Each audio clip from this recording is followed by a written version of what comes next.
30%. Saya mau tanya satu-satu. Mulai dari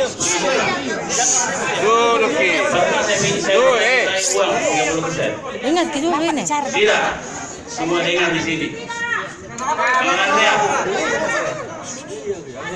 Tidak. Bontoala. Saya tanya Anda dulu. Waktu Anda jadi camat bayar tidak? Tidak. Berani bersumpah. Silakan dulu. Jangan bicara dulu. Amri. Sangkaran. Silakan. Tamalaten. Ya. Ujung Bandang.